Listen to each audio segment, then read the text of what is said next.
This episode is sponsored by Mr. Flash Machine and Homestead Machinery.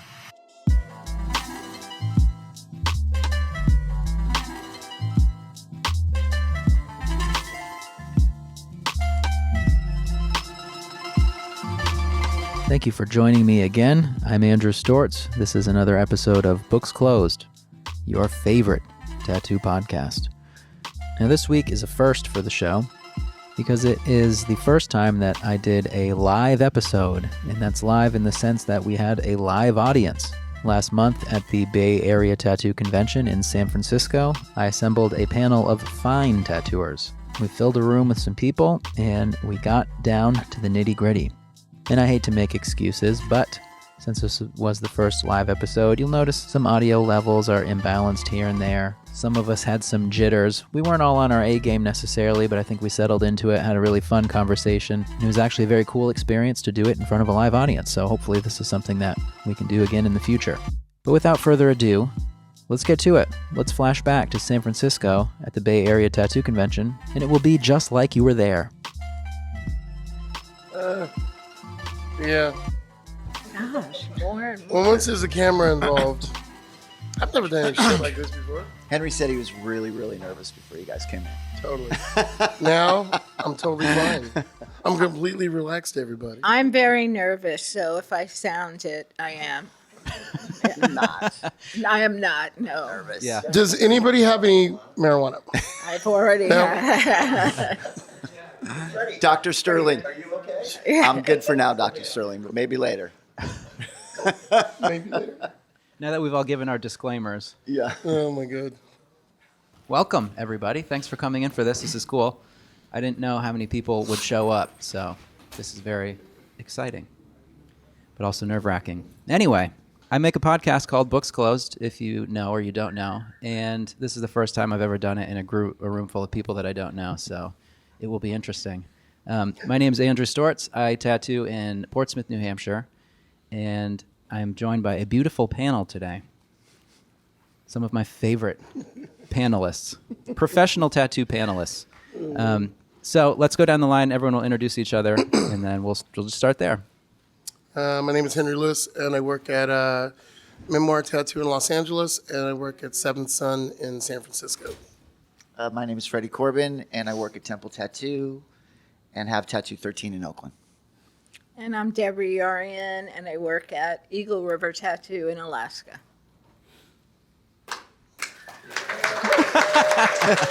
We got through that. Thank you for coming. Thank you for coming.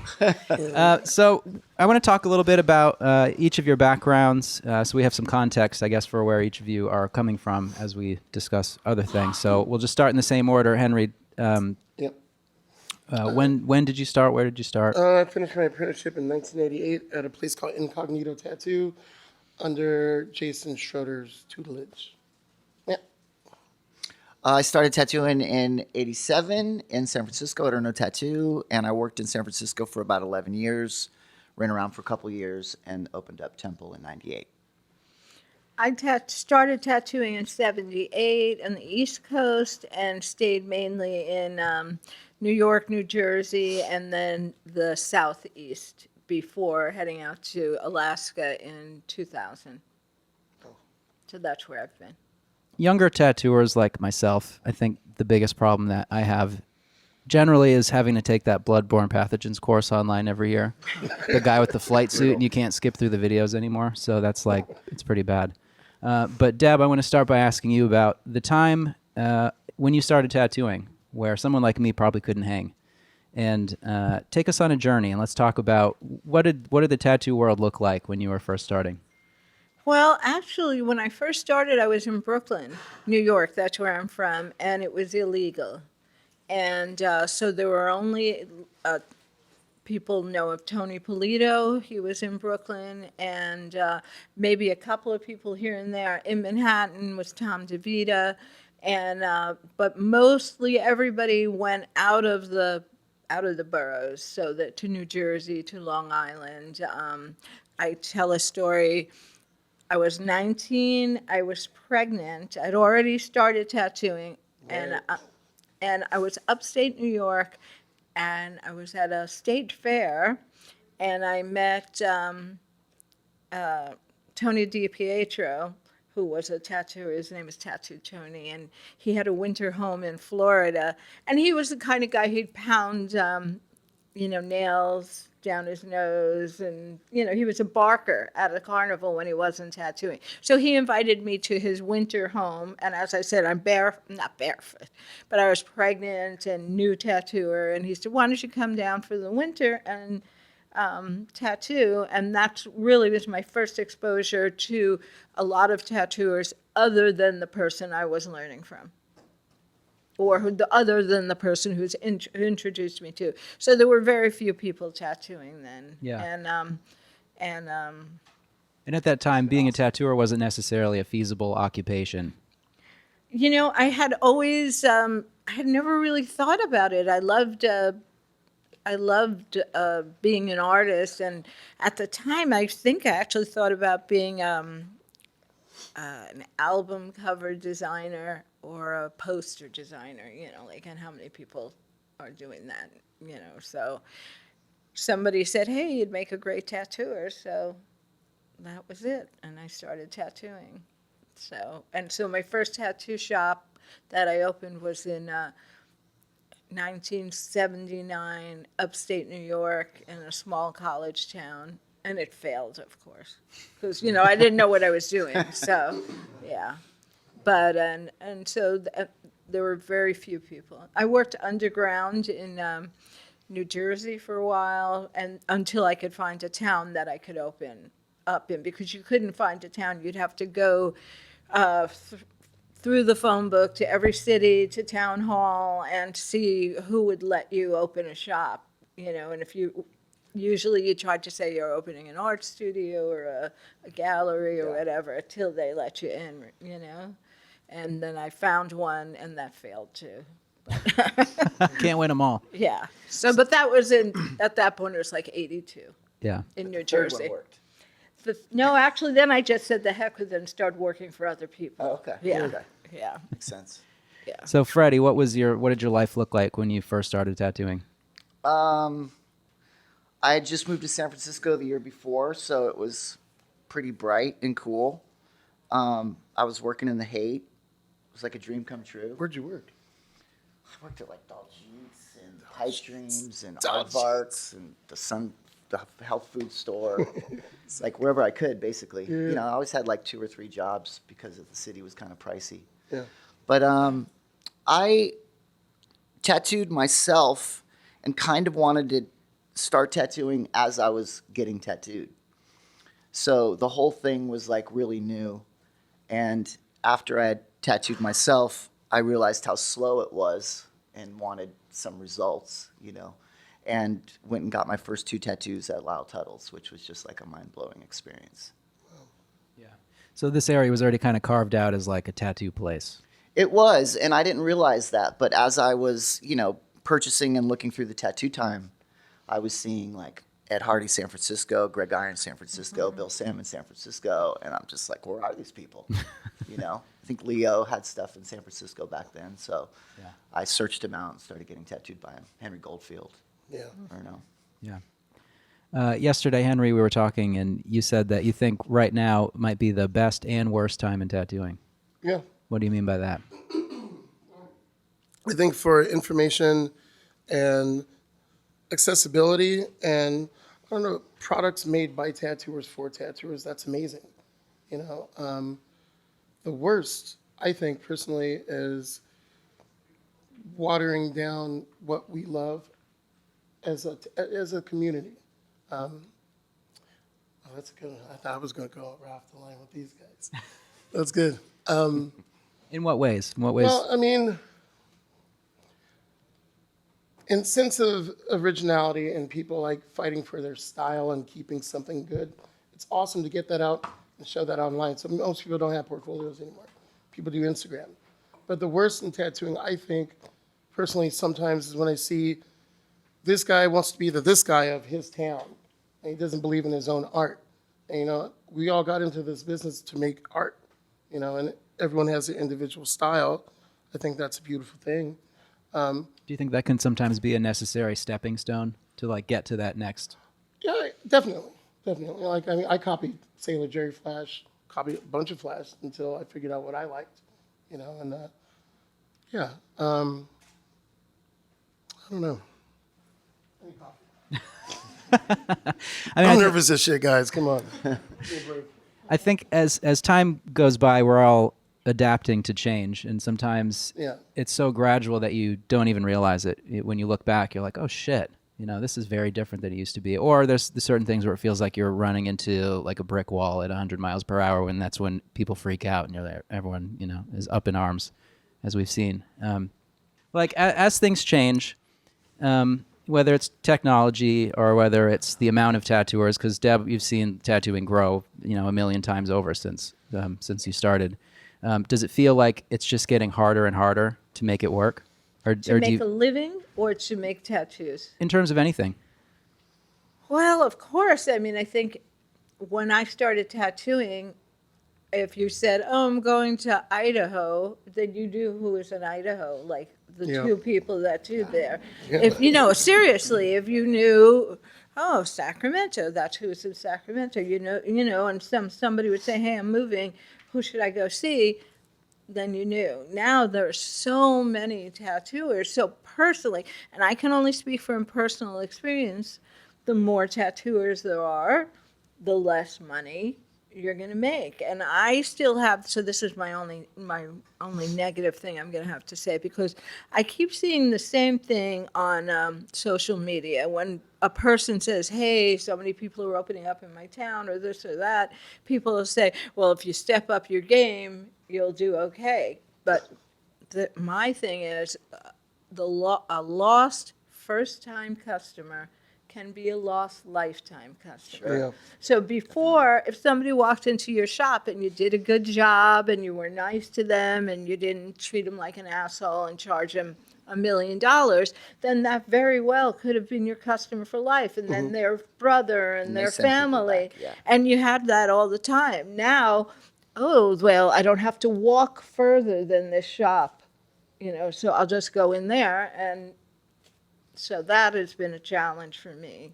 I think there's a lack of respect with what came before, especially like the newer tattooers coming out. I think there's a lack of respect for what came before them, and everyone has this like kind of fuck it mentality about, oh well, I'm gonna open up my own shop.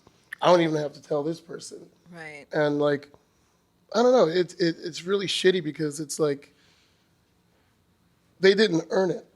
And just because you have money and a following on Instagram, they think that that's okay to do that to somebody, And I don't get it. I don't understand it fully. I understand that people don't like working with other people that they worked with before, but I don't know. I think it's a little too much, and I think it's a little too much because no one gives a fuck about what came before them by their actions. Sure. Yeah. That, I mean, there are definitely people that are just starting that Yeah. do, of course. And I think there's always going to be new people that are going to be Always. just as valid as anyone previously. of course. It's, if we start talking in broad strokes, then it gets kind of like more vague. But I think the intention behind like why they're starting and why they're doing it, like you kind of touched on earlier, is Yeah. probably like the most important thing. And, I think that this is also something that is like truly sacred, and it's a ritual. It's a ritual that we have in a time where we're living in a digital age and it's screens and nobody's buying records, they're purchasing it and it's on their phone, and it's very tangible. Yeah. There's something very tangible about tattooing that I think is beautiful, and I think there will always be people that get that, and then it's like anything. It's like humanity or the internet or whatever. There's both sides to it. Yeah. Right. So there's going to be people that are like you kind of mentioned, that are like, fuck it, nobody showed me anything, so I'm going to put it out on the internet and show everybody. And that's just kind of the way it is now. Yeah. You know what I mean? You can learn anything, you can buy anything, so people don't have to, jump through the hoops or do the apprenticeship or whatever. And you see people that, are making really nice tattoos and are making friends with the lineage and making it happen. And you also see people that are somewhat maybe entitled, if we were to pass judgment, and, you know, don't really like show that respect or, you know, do things that we might disagree with. So I think it's both, obviously. It is definitely both. And I definitely believe that everybody is entitled to make a living. Of course. You know, everybody's entitled to make a living, and who am I to say whether they can? I do find with tattooing that so many people, they take ownership, you know, it's theirs, you know, but it is disheartening when there are people that that to them it you know, everybody did come into tattooing to make money. You know what I mean? That's how you're going to make money. So it's not like we're all just doing it for free because we love it so much. I didn't know that you could make a living in tattooing Right. in the beginning, but I did quickly find out that you could. Right, yes. right. But I do think there is a sense of entitlement, and that sense of entitlement, you formed relationships with people, and through those people, you learned how to tattoo. Yeah. You didn't necessarily seek those people out just so they would teach you how to tattoo. Of course. And then throw them by the wayside. Yeah. Of You course. know, and that I am finding. I mean, how many people have come into your shop, just my own clients, and will say, oh, my daughter, she's such a great artist, and nobody will let her get into tattooing. Sure. And I said, give me the keys to your house. And they're Yeah. like, what are you talking about? And I was like, well, how is it any different? You know, Sure. And my kids will say, well, why won't you show people how to tattoo? And I've said, you know what? If somebody's laying on the ground in the highway, I'll stop and pick them up and, you know, help them up. But if they ask me for a ride to Disneyland, I'm not going, you know, right? That was good.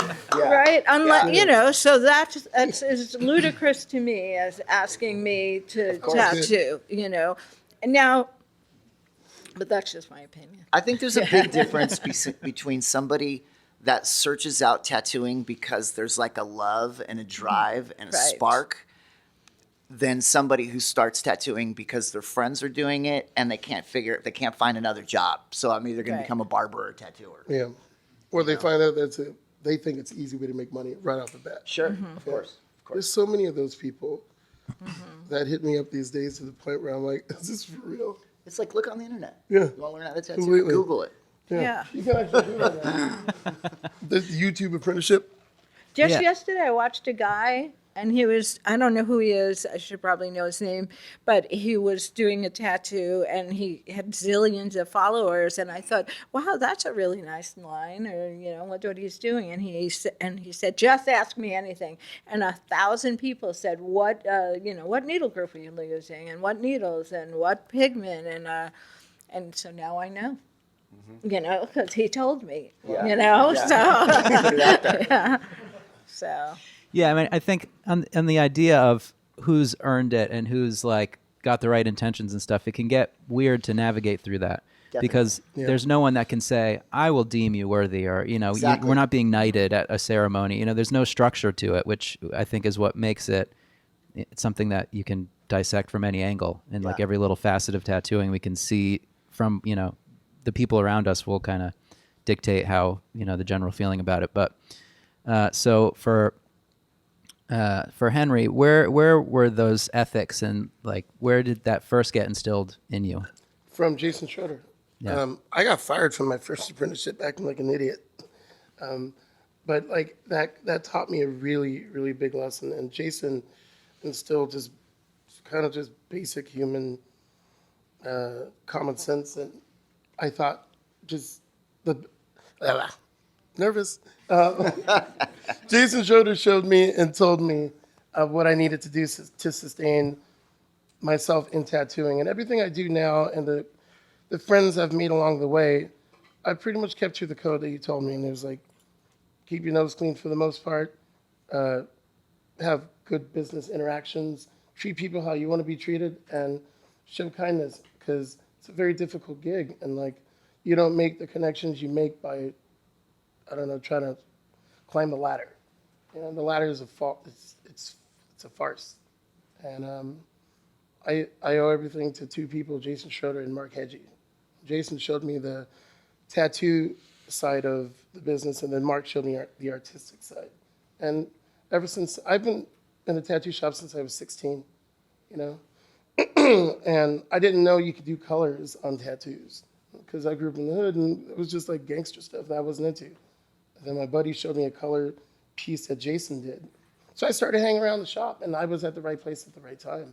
So like through trial and error, you know, I worked with them and just watched them and shadowed them for the most part. And, you know, he taught me what I know now, you know, and everything I'm working on now and the people I work with and to help out is pretty much the basics of an apprenticeship, you know, or basic common sense of tattooing.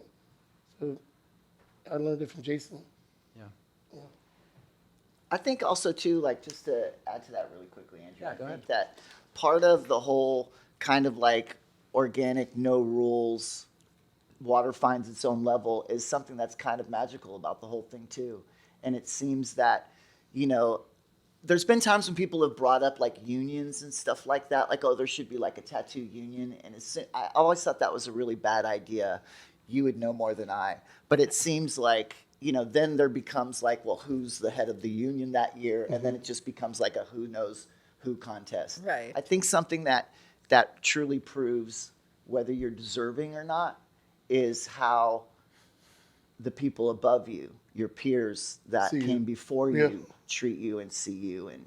And also like, don't just go to get stuff from them and learn from them, get tattooed by them. You know what I mean? Like either make them a painting for their shop or go get tattooed. People are always coming in and like, what should I do? What should I do? What should I do? But they're not like sitting down and getting a tattoo by anybody in the shop. And I mean, that's the ticket in, obviously, you know? Yeah. But could you see that as maybe climbing this ladder that doesn't exist as well? Well, I guess I don't know what the ladder is. Right. Yeah. Because it doesn't exist. Yeah, exactly. There's no ladder. It's actually a Jacob's wheel. ladder? That is actually a wheel. Yeah. It's an illustration once. It seems like a lot of like the social media thing. It's a lot of trying to impress each other. Like we do a lot Most for our definitely. peers, Yeah. which isn't a bad thing Healthy because competition, I think, is completely awesome. yeah. Sure. Like, I'm Well, like, because oh, we're that trying guy to did that. That's fucking fresh. Okay, I'm gonna see if I can step my right. game up. Yeah, appealing to I like someone that. with a discerning eye. Obviously, it's only going to benefit you. Yeah, of course. But you can definitely see some people losing sight of maybe that the customers are the important part, and that we need to like Yes. like you guys have said that focus on treating people well and just being kind and like basic business sense anywhere else. But sometimes we lose that because we're like outlaws. But I don't know. I've never felt like an outlaw personally. Well, there was a guy who just came and opened up in Berkeley years ago, and his sterilizing area wasn't together. It was super janky, and it was just horrific. But I met a bunch of people that were tattooing there, and they ended up being Scott Sylvia, Jeff Whitehead, Aaron Kane, Lance Lloyd. You know what I mean? So you should definitely be careful of like newcomers that are coming around and being nice, and you're like, oh, whatever, because they might turn out to be some badass tattooer that becomes very relevant, Yeah. and then you're just going to look like an idiot for the rest of your life. Deb, what do you think about the idea of a tat union? With That's what it would have elections, to be called, too. tat union. I think I don't have really I don't know what my opinion is on that. I think it's kind of ridiculous. I mean, I don't want anybody to regulate what I do. Even in each state, I don't like the different regulations, of But I tattooed underground so many times because of where I was where it was illegal. And oddly enough, I did really well underground. I mean, I was trying to be legitimate, but they didn't allow me to in the cities I was in. So I'm fine if I have to go back there. I have fantasies I'll of it be being okay, Yeah, I'll be fine. And oddly enough, when I opened a shop once in Jersey after working underground for quite a few years, and my customers didn't want to come with me to the shop. They still wanted to come to the house, They like that feeling. So a union to me, no, I don't. Do you like that idea? I don't like that No, idea. I don't like that idea at all. Well, let's look at it from a different angle, though, Okay, because that's what I do. okay. If there were to be Tat Union, president, vice president, Tat Trump at the top of at the helm, Yeah, and whatever structure it would be, none of us like state regulation or federal or county, whatever it is, because it's typically people making rules that don't necessarily understand how things work. right. And so if there was to be some sort of like presence or a voice that could be referred to, maybe that could influence for more sensible regulation as far as like the real government, not just the TAT government. I used to belong to National Tattoo Association, and it just, I think now it's done. I think they had its last convention last year. So I think I'm a 30-year member, something like that. There were many, you were a member, weren't you, of National? Oh, you weren't, okay. There was a long time, for years, you couldn't go in there if you had a tattoo on your face or your hands into the convention, which to me is ludicrous, that you're having people within your so-called subculture judging what's okay. That those people wanted they wanted to be recognized as valid. They didn't like the outsider. They also were outsiders too after they took it from Eddie. Right. You know what I mean? Right. And they also made Hervé Villachez an honorary member because his name was Tattoo on Yeah, the show. yeah. He didn't even have fucking tattoos. And they made him an honorary member when there was all these people like wanting to be members and they wouldn't let him in. Yeah, because there was the 1,000 closed membership. Yeah. But Fuck that. they weren't allowed to have facial tattoos or I don't know, but I think maybe hands too. They wouldn't let like piercing booths. Yeah. And they had all these rules. Right, and shit. a lot of rules. So yeah, that's award how I think dinners. the union would be, because who's to say what's okay, But maybe I think it is because it used to be an outsider art, and now it's more of a legitimate business. I think said, I don't know, there's a great song that I love. It's, nobody likes a tourist or something like that. Pulp. Yeah, common people. Yeah, common that people. I song. love Yeah, that song. that's my shit. Yeah, but it's true, now it's very, very safe for common people. So it is totally different, So you do have people that are still on the outside and remember and maybe don't care about all the little things. But now there's a lot of people that do want to legitimize everything about tattooing and make it very homogenized. Is that the word? mainstream, homogenized. Yeah. So, and that's okay too for those people. Yeah, but I think that's impossible to fully homogenize tattooing because there are so many different, pieces that work together. Yeah. Like we're all kind of in this like bubble, and there's a whole world out there that I never paid much attention to, honestly, until I started doing this podcast, and then it's been very eye-opening to see that I've been participating in a very small piece, in that I started to feel like the minority in that, whereas to have this, it's almost like religious beliefs. To like subscribe to all these ethics and all these things. Anytime someone asks you why you do something, and the only answer is because that's how it's been done, and whether it's a good thing or bad thing, it's kind of hard to back that up, I feel. And the whole like traditional tattoo thing is kind of built on a lot of ethics like that, for better or worse, depending what it is. Have any of you ever felt like you were held back because of those ethics, like something, maybe an idea or a project or something you wanted to do where you felt like, maybe I shouldn't do this thing because it's not going to be looked at favorably? It kind of sounds stupid, but We're all friends here. Yeah. say it anyway. All right.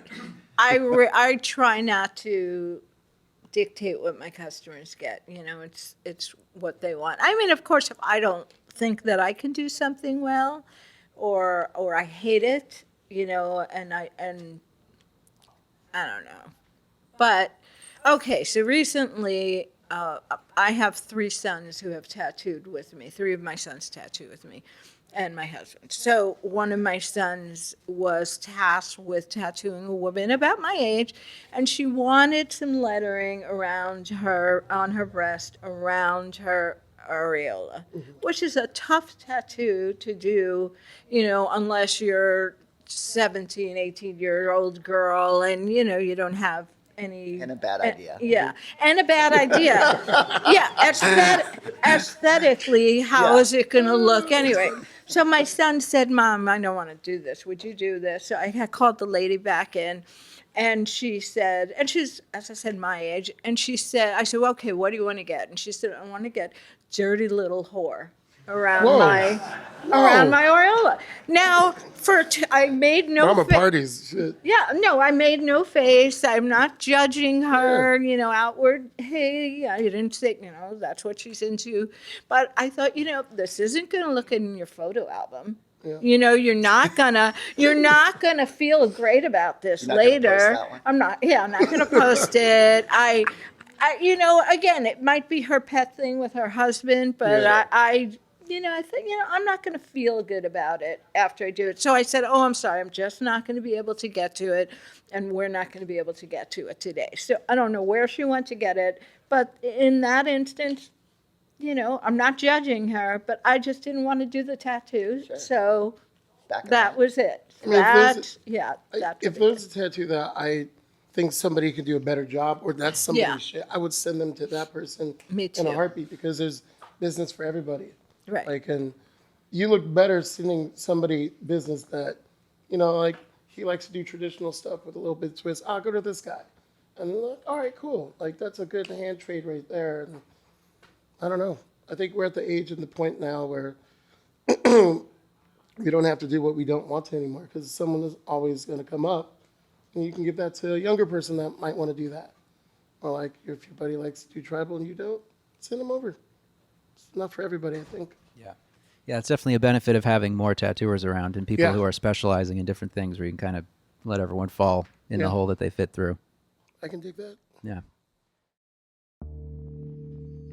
A huge thank you to Mr. Flash Machine for sponsoring this episode. And I think it's safe to say that we're back into a time where a lot of customers want to just pick a design off the wall or out of a book. And a company like Mr. Flash Machine is offering you endless amounts of those designs to offer to your customers. And I know a lot of us are already spending time making our own flash and drawings and line drawing books and all that stuff. But if you need to bulk up your collection or fill a wall in the shop or whatever you need when you're traveling, it's nice to have some ready-to-go stuff that can get your client through the door, in the chair, however you want to put it. Now, I don't have a forklift here, but I'm holding up now just one set of Mr. Flash Machine Flash. Now, this is 100 sheets, and my arm is going to be sore tomorrow from lifting this thing up, because this is a serious brick of tattoo flash, and they've got 5 sets now, so that's 500 sheets of flash available, as well as a couple Star Wars-themed The Dork Side flash sets for you nerds out there. So I urge you to please check out MrFlashMachine.com. That's MRFlashMachine.com. And for a limited time, if you use the promo code BooksClosed, you will receive free shipping within the United States. So enjoy that, and you're welcome. MrFlashMachine.com. A huge thank you to Homestead Machinery for sponsoring this episode.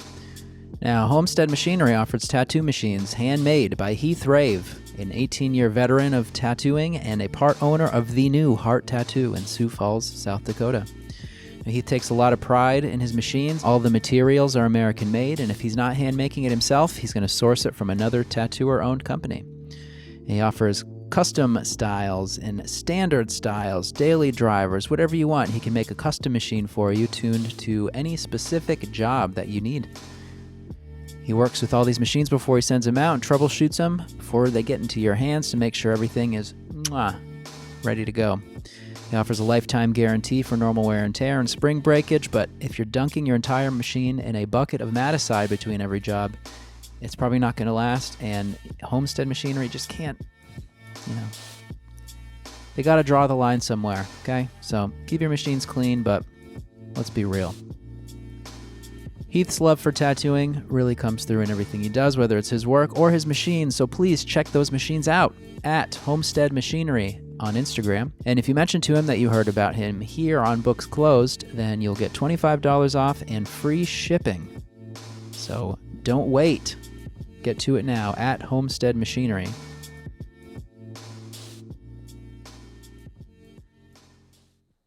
So we talked a little bit already about apprenticeships, and I feel like that might be one of the more hotly contested topics as far like when you're really looking into the tradition and newer ideas that are coming out. And I recently talked to a woman from Dallas who was starting a tattoo internship program at a high school. Oh my God. Some of you might have seen that getting posted around. And I went to the high school and I got a tour and I met the students and talked to them, and they were kind of freaked out. But yeah, well, Why? there was massive backlash online because there was a newspaper article written about the woman who was starting it, and tattooers aren't always the most kind people on the internet. I'm sure everyone in here is super I thought kind. you were there for a shakedown. Yeah. So there was a lot of heat around it, and some of the students were getting their I mean, these are 17-year-old kids, had their pages like invaded and people talking shit from like adults. So when someone with tattoos walked in, they're like, "Oh fuck." But it was very interesting to see because this is like a very prestigious arts high school in Dallas. I'm not going to say that I thought it was a great idea after going there, but it's eye-opening to really put yourself in it and kind of be open-minded just to see what's going on. But to see that different version of learning how to well, I guess they're not even technically tattooing, but they're learning the business. They're learning everything else around it, which is something I've never seen anywhere else. But as far as tattoo schools, we've seen stuff come and go. And Freddie, I know we talked about this last year when you were on the show before. There was the experience where you had the tattoo school opening up around here. And I think by showing compassion and understanding and communicating clearly about it to the people involved, you were able to change their minds, or it didn't happen. So with that same attitude, do any of you think that there could be a time in our lifetime or ever where it's just inevitable that there will be a standardized way of learning how to tattoo and that it could ever resemble something that would actually work with the right people involved? Because the tattoo schools we've seen have been probably not run by the correct people to do it. Once again, who's the right people? Yeah. I think the people that would be the best to do it wouldn't do it. Yeah. I think those people are busy tattooing. And it sounds like maybe with the best intentions of this lady in the high school, it sounds like they're learning all the least important stuff first. They're learning like, oh, well, here's how you make a stencil, and this is, how you talk to the customers, and here's how you take the bloodborne pathogen test. Yeah. And it's really just about getting like clean lines and solid color, and the only way you can do that is through doing it.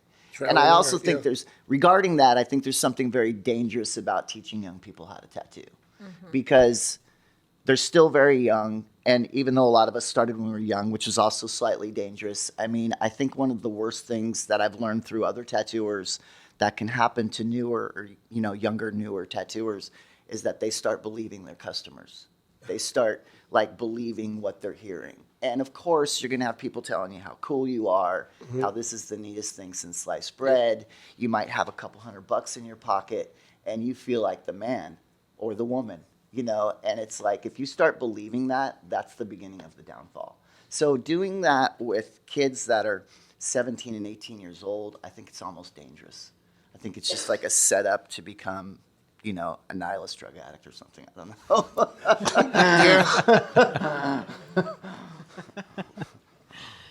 Yeah, I mean, my whole critique of it originally, or I guess and still too, is that someone that age just doesn't seem mentally equipped to take it on. And maybe none of us are when we start, because how can you be? You learn so much about, because there is all the technical stuff, but really like the energy exchange and the stuff that isn't tangible that you kind of absorb. Or dealing with say 5 older bikers or gangsters that come in and start trying to run the show or whatever it might be. Tattooing can be slightly dangerous at times. I can only speak on what I know. When I was younger, my friends definitely gassed me up, and we were graffiti kids, and like I thought I was a shit. And Jason took the rug from under my feet and like, nope, later. You know, and at that age, I was like 16, 17, hanging out at a tattoo shop. These guys let me hang out for a little bit, and like, you know, I was fake IDing it. Like I thought it was a shit, and that's fresh out of high school, and so it could be a very dangerous place too. On like, I don't know, on an adult child, I'm not, you know, like what's it? What is it called? What is what called? When you get sued. When you're getting sued? No, you get sued for touching a minor. What's that called? Yeah. I think the minor would be touching the adult. But you adult touching a minor. Yeah. Sure. Statutory rape. Statutory rape. There you go. Statutory rape. Like that's another aspect. A lot of like, extra stuff would Wait, probably what? have to happen. But seriously, hold on. We had some friends. What were you doing? No. I had a friend that lost his shop because he had one of his coworkers tattooed an underage person. Sure. Statutory rape. Sure. If you touch a minor in the state of California, I believe, it's statutory rape. If you're 18 and they're 16, or however old you are, like if they're under that age, that's also a problem. That could be, I don't know, part of like learning how to tattoo while you're in high school or something like that. Right. I don't think that's cool at all. You know, my friend lost his shop because of that. Yeah. And that's probably an issue that I'd be concerned about. That would be highly problematic. Yeah, completely. Tattooed. Yeah. And you know, 20. Well, minors talking to adults, like, fuck off. And high school students are tattooed these days as well. Yeah, their face is tattooed. Right. And you know, 30, That shit's crazy. 40, 30, 20 years ago, that was still a very normal thing going on. Not statutory rape, Yeah. like, you know, you're not going to go in there and get gang raped. But No. that was a possibility too. I mean, Yeah. it's not like, you know, I mean, I hate to say that, but it's not like you've never heard of something like Of course. that. You know, that's a really nice, that is a good thing Yeah. about those, you know, not going to a shop and having the possibility of getting stabbed or raped or thrown out or shot, you know. Have you ever been in a shop where somebody's gotten stabbed or Oh, yeah. shot? Have you ever been have in a once. shop? Yeah, so have I. Yeah. So, you know, Guns Kind of pulled. exciting. Yeah. it was different. Yeah. I never have gotten shot. Neither So have that I. was No, good. Thank neither. God. Yeah. Knock on But some those doors. aren't things, those are things that have happened. Yeah. Yeah. So, and yeah, tattooing is a totally different business now, and now Way it's more tame. yeah, Yes. much more tame. So, Well, part of that high school internship is they shoot each of the students. yeah, They get it out of the way on the Just first to get day. street cred, right? Yeah. Yeah. Okay, that's how it goes. They sign up, and on the release from their parents, they specify where they want You're their cool. child to be shot. yeah. Having a lot of children, I have 5 children, and so we've done career day at every school, and I wind up in the counselor's office for some reason. Sure. You know? I won't do it. And they try and pull me in. I've for- done it, Yeah. but I've just brought like pictures and, Sure, and sure. things like that. Maybe a little And older. you know, and they have a prison release program, so I bring a couple of those guys with me. No, no, but Oh my God. I've done that. But we also have had a tech school in town call me on a number of occasions for their kids. You know, want to get into tattooing, Sure, and sure. would I be interested? And of course, you know, It's like the we've old said no. POs calling back in the Yeah, day. POs right. would Yeah, call. yeah. So no, I have said no to all of them, but Yeah, let's pivot a little bit. Let's pivot a little bit. We'll get away from crimes that may or may not happen in Children. tattoo shops. But still in the same idea, Deb, what was it like navigating through tattooing as a woman when you had started? Because I can imagine there probably weren't a lot of other women that you were encountering. no, I didn't encounter anyway. Anybody until probably about 10 years in. 10 years in, then I met a few women, but they were very few and far between. And I have said before, the majority of women getting into the business did get through or get into it with a trusted male friend, if not their husband, their boyfriend, a trusted mentor. Otherwise, it wasn't a safe business, you know. And even I think I had been tattooing maybe 10, 15 years, and I found myself in the Deep South And I brought my teenage son with me, just for, not like he was going to do anything, but just for Sure. safety. And, one of the shops, they had like a giant snake in there, and it was like a motorcycle club, a 1%er, club, and they were really intimidating.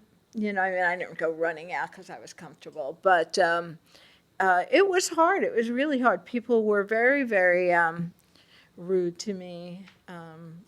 That I was going to tattoo. It was kind of funny. Some people were really rude to me, and I've had people call me the C word, or in nice conversations. It wasn't even like bad. They'd say, "Oh, I'd never have a twat tattoo me." Oh, okay. Jim Thank will you. do it. But you have to say, "Oh, Jim will do it." You couldn't get into a fight over it, because that's just how it was, or. Being ethnically ambiguous, in the South, you have those issues. So being a woman, it depended. Usually I wore a bathing suit to tattoo. I kid. No, I'm kidding. But you really just had to be very, just had to be one of the guys. Hold your ground. Yeah. Yeah, you had to hold your ground, be one of the guys. It's funny, though, because also women used to come in, and it was like an exciting night out, and they'd get, like, tattooed they'd have a couple of drinks and wear a mini skirt and come in, and then they'd get me, and they'd be so disappointed, So, or all the different subcultures that used to get tattooed, some of them would, like, treat their women rudely, but then say, "Hey, go get Deb a sandwich," because I was the tattooer, and so as long as you did have to hold your ground. But I'm sure it was a struggle for a lot of women. Definitely. I think Definitely. coming in. Well, did that bother you at the time? That you had to just kind of grin and bear it and accept what was happening around you? It really was just how it was.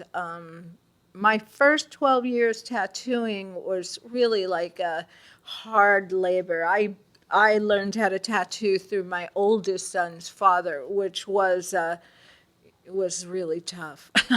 That was tough in itself. So when people asked, "Did you do a regular apprenticeship?" I said, "Oh, it was way harder. It was way worse." But once I just held my ground and I had the respect of my peers, my male peers. I only worked with a couple of women. I never worked with women until I was tattooing about 20 years, except like sitting in or something. So do you look at women that tattoo today and you think, "You got it easy. I almost got shot." Yeah. It's totally different. It's totally different. In my town, oddly enough, in Alaska, there are way more women tattooers than there are men, and whole shops full of women. So, yeah, I think it is odd for them to think that, I interviewed Cindy Strempel. She had a gun and a trained Doberman in her shop, in Peter Tattoo Shops. They had Dobermans there. And she, so, I mean, that, to a lot of people, that seems odd. Yeah, do they have it easier? It's easier to be a firefighter now if you're a woman, or a roofer, or an electrician, or a cop. I think all tattooers have it easier now. Yep. Yeah. All Yeah. of us. Right. In what ways? Accessibility, watching what the world is doing. Obviously, everybody's heard this, but we, used to have to buy books and magazines and stuff like that. You can get on your phone and see what everybody around the world is doing. Mm-hmm. If I have to draw a difficult tiger, I can look at Chris Garver and Tim Lehigh's page and get some tips. And, it's just everything is easier, And that's great, too, in many ways. Yeah, because, like I said, that guy who was showing everybody, he had like 15 or 20,000 followers, and they were all asking, "Okay, what needle group are you using? What kind of ink is that? How do you run your machine?" And, all of those things. And I thought, wow, Now I follow him. Pick up some tips. Yeah, whenever I forget anything. Let's see how he does it. Yeah. So. Yeah, I find myself the more open I am becoming to try to at least consider where other people are coming from, and to see, there's always pieces of other points of view that you can take and adapt to your own mindset. But I've noticed that on some episodes I've done with more open-minded and people with attitudes that are way more, no rules, do what you got to do kind of thing. I definitely get a lot of messages from people that see that stuff, and it really empowers people, maybe the kind of people that we're referring to that aren't coming into tattooing with the best of intentions. And I wonder if it's a dangerous place to be for me, or for anyone who's putting out like a more liberal point of view, like even more liberal than other people. You know what I mean? Because it leaves me feeling like, shit, am I just like starting a different problem, or like fueling some other weird group of people that aren't being reinforced by anywhere else or any other This people? is the last Books Closed. Yeah. This is it. It's my swan Peter. song. What do you don't mean think the so. best of intentions? Well, like we're saying before, I don't want to use the word scratchers, but it illustrates what we all know of. Someone who hasn't found a way into tattooing through the help of someone else. And as we know, you don't necessarily need that because you can learn on YouTube. But it's like when you put out this idea, like, yeah, do whatever the fuck you want. And people are like, yeah, I'm just going to continue to do it. Do you think that people like that Never really maybe gotten that need a from you, dose though. of reality? I don't think I've ever really gotten that from the stuff that you do. From you? Oh, no. But I think we all take things differently. Sure, but you Like- can't control that. Yeah.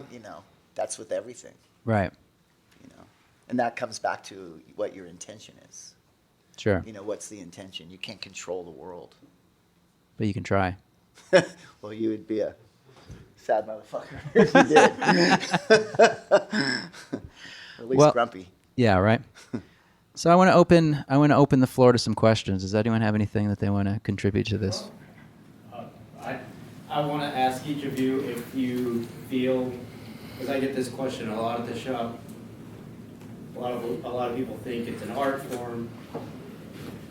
Do you think it is an art form or a craft? I think both, of course. Like, you have to hone your skills just to get to where you're at. And the craftsmanship is what differentiates somebody that just wants to start and do whatever you want. The craftsmanship keeps that, I guess, that sword sharp, and it keeps you pushing, to do better, I think, personally. I would say definitely it's obviously an art form because the Italian Alps dude 5,000 years ago had tattoos. So in that sense, it's an art form. But like Henry was touching on, I think the craft part of it, I've seen people who can draw anything that can't tattoo their way out of a paper bag. And I've seen people that can't draw do beautiful tattoos. Yep. So it's obviously both. I prefer calling myself a tattooer instead of a tattooist. I consider myself like a plumber or a shoemaker or any other tradesperson. Yep. So, I think it's more of a craft than an art, I would say. Both. I'm the same way. I consider myself a tattooer and a technician, a crafts person. When I first started tattooing, I used my skills as an artist to bluff my way through, because if I could draw something and people were Sure. like amazed, but it was only to keep me from having to use an acetate stencil, so I would just draw it on.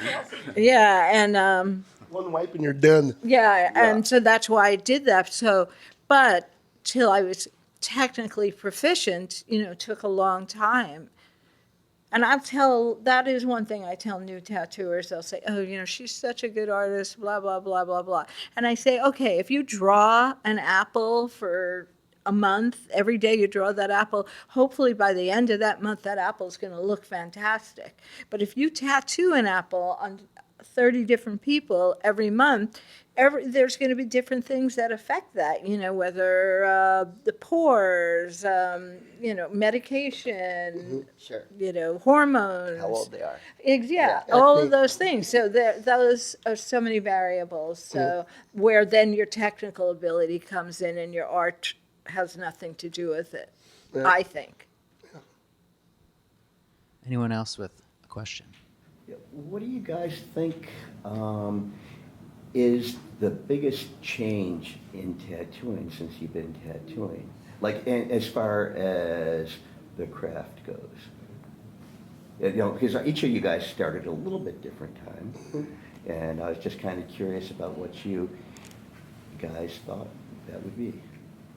Start down there. I think accessibility to equipment and whatnot, because making needles, that was fun and horrible at the same time. But like, I got really good at it towards the end. And then there were like Allison, and the Crown Needles, Allison Tracy, Crown Needles. And like, oh, these people make needles here, that's crazy. Then, I don't know, needle companies like TCM started making needles. And like, I think accessibility to equipment that we used to make, like mixing pigment. Mixing pigment was a whole day's session. Like we say, blenders, and after one color was mixed, you'd pour the powder in, make another color, and like you bottle it, you label it. So everything's different now. Like there's accessibility to almost everything now. Like you had to like order in and you wait for months for a bag of red to come in from Mickey Sharps. You know, like, yeah, that's one thing in particular. Or just being able to like print something out and make a stencil. Yeah. You know Oh, what I mean? that's Like how awesome. easy that is, you know? I would That's say great. if I had to pick one thing, since these guys already picked accessibility, I would probably pick Instagram. Yeah. It's probably changed tattooing a lot. Yeah, social media. For me, I think what you said was right on, though. And I worked at a shop where you had to make a tracing, you made an engraving, then you had to make a tracing, then you had to go find a copy machine. Sure. Yeah. You know, who nobody had copy machines. Hopefully in the neighborhood. Yeah, and blow it up, and then, you know, use a hectograph pencil, or, you know what I mean? So it might take 2 hours just to do a Woody Woodpecker, you know, Sure. right? Yep. So now it's, you know, that's a great one. I would have thought you would say not having to use acetates anymore. Well, that I started with that, yeah. I started with acetate stencils, and, all right, can I say, Nightmare. how many people, I don't know about you two, have you ever watched now somebody will start a tattoo, like upper left, middle? And finish it Yeah. before they It's move like, on. where is that? You know, whereas, are you right-handed, all of you? I'm left-handed. No, left-handed. I'm But a lot of people that are tattooing now don't realize that you had to start at the bottom right or the work your way bottom up left zigzag and on work that Yeah. way, because you wiped away your stencil by the time you got there, especially if you definitely. worked with acetate stencils. And getting one back on after you. I truthfully only Took it did off. 2 acetate stencils. I'm not gonna lie. That was it. But I've they never were used hard. an acetate. Yeah. It's horrible. Yeah, it is horrible. Yeah. Yeah. I wiped it off and Yeah, you're right. dude, I felt like I got punched in the gut. I'm like, Yeah, but you can put it back on, you know? I mean, you can't, you know? no, No. Kind what? of. no. I attempted it. Yeah. You can put it back on, but yeah, it's a tough. No, I'm like, it's, It'd be easier to Yeah. draw it on than to use an Yeah, acetate yeah. stencil. Yeah. But then you were a custom artist. That's how you Yeah. became a custom artist, was now you didn't use your acetate Sure. stencils and you drew Sure. it on. Custom. Yeah. Custom and classic. Custom, yeah. So, Anyone have any other questions, comments, thoughts? For you, what were some of your biggest struggles being a woman in the comic book industry? the constant sex. No, I'm kidding. No, I'm joking. I'm Right. joking. she's killing it here. Yeah, I'm kidding. It's a nervous thing, a tick. What were the constant struggles? Like I said, in any. All right, you want to know a big one? Sure.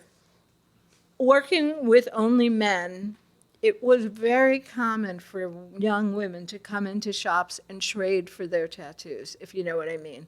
So it was not uncommon for a woman to come in and say blah, blah, blah to the guy, and they were trading. At the end of the night, if you're working on a commission, you have to pay a PC. Mm-hmm. If I traded for a piece of jewelry, let's say, my boss would appraise that jewelry at, let's say, $200. I had to pay a PC on that $200. So if I was paying 30 or 40%, I had to pay $80. None of the guys had to pay for a blowjob. You know what I mean? If they got a blowjob and trade for a $200 tattoo, they didn't have to pay $80. So that was a lot of problem. That was a big problem because that's so unfair. That was in the 70s. Yeah, that was but it was very, very common. It was a very common occurrence. Sure. People trading I've for heard about that, tattoos. yeah. I've only heard about it. Nobody has ever come in and asked to trade for a tattoo with me.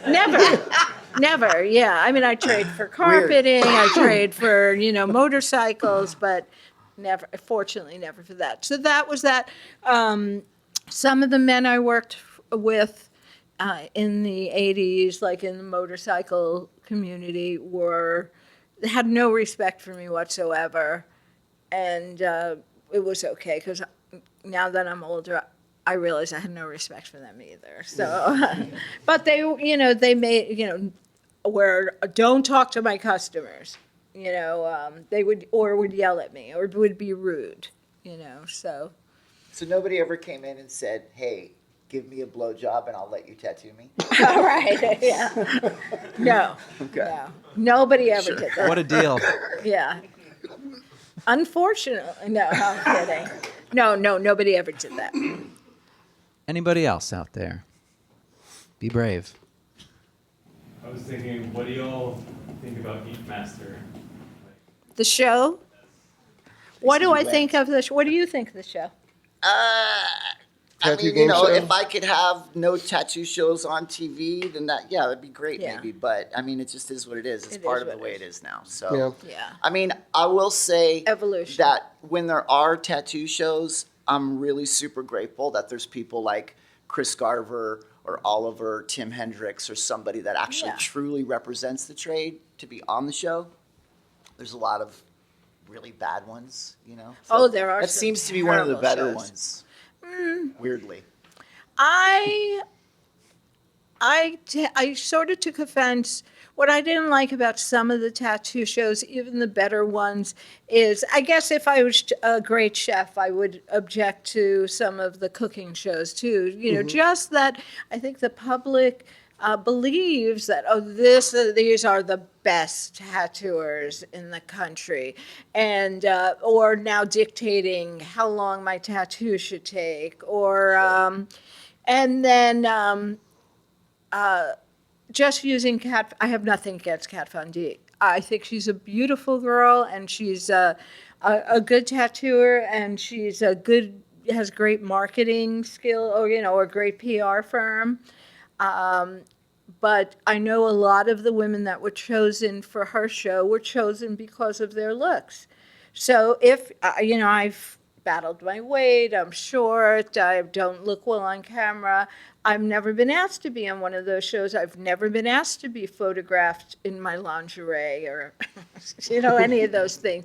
So I guess in that way, that's a plus, so that's a good thing. But I think, like with Kat Von D, she is so famous because she's beautiful, not because she's a great tattooer. Do you think? I think it would always help the combo. You know Yeah. what I mean? Anybody who's going to be on TV, if they're attractive, that would Yeah. help. Yeah. So that's unfair, that I think the public at large judge people that are working for what they see on TV. I personally think that conventions like this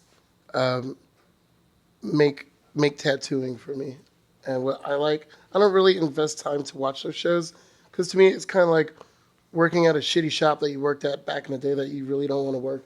You're spending more extra time getting angry, looking at stupid shit, and the public Right. thinks that these guys are the best. Right. So I think this kind of meeting here is very important for me as a tattooer because we get to have commerce and convene in a convention. It's not an expo.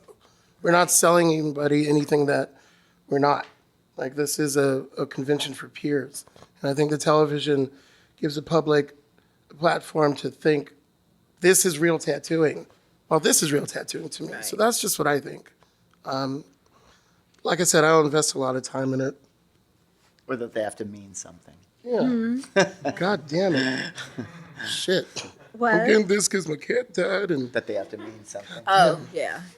Yeah, tell me the whole Miami Ink experience of why they're getting it. yeah. Mentally, I'm blowing my brains out. And then I tell them a story and everything's fine. Okay, let's do one more. Thank you. I'm down here. So, first of all, thank you folks for sharing. I really appreciate it. Thanks for coming out. I've been tattooing for just a year. One of the things that was really surprising about that experience for me was that it's wildly kind of emotional. You know, like I'm freaked out that I feel like I won the lottery. You know, and it's this like wild roller coaster for me. And I'm wondering, as I talk with people who've been in the game for a very long time, do you still have moments like that that are sort of profound in the sense that it places you in a place of fear or excitement or anxiety in your work, or does that just like level out and get kind of boring? Almost every day. Yeah. Yeah. Yeah. I get excited coming up here and like to a convention like this where everyone's here. Like, I get excited to see like what people are doing. And like, I still get that butterfly feeling. And I love tattooing today like the day I started. And I get to be here with everyone here and get to be on a panel with these lovely people. Like, doesn't get any better than that. You know, it's a beautiful business if you put your heart into it and you put just good intent into it and just follow some easy, simple rules of human behavior, you'll be all right. And I love it for that reason too. So, yeah. We all have the social anxiety. I forget people's names. That's the part I hate about it though, but fuck it. I love y'all. It's always better to just ask their name than act like you know it. I mean, I don't know if, I'm going through any fear recently. I definitely think that, maybe when my hands quit working, that might come around again and stuff like that. But I would just, if there's any little bit of advice, I would just say think really long term. And, it takes 5 years to kind of get it figured out. And at 10 years, you can maybe start doing some really good tattoos and just think about it that way. No rush. I still start almost every tattoo thinking, this is going to be the best tattoo I've done. And then like 2 seconds into it, I'll say, okay, the next one. But I try. I do try. So I do I am nervous. Of course, there's some things I'm more comfortable with. But yeah, I get excited. I get nervous still. I'm still excited about it. Yeah. Definitely. Oh, I still love tattooing. Yeah. Well, I want to thank everyone for coming to this today. It was cool to do it with all you in the room with us. So let's thank Henry and Freddy and Deb for sharing their thoughts with us today. Thank you, guys.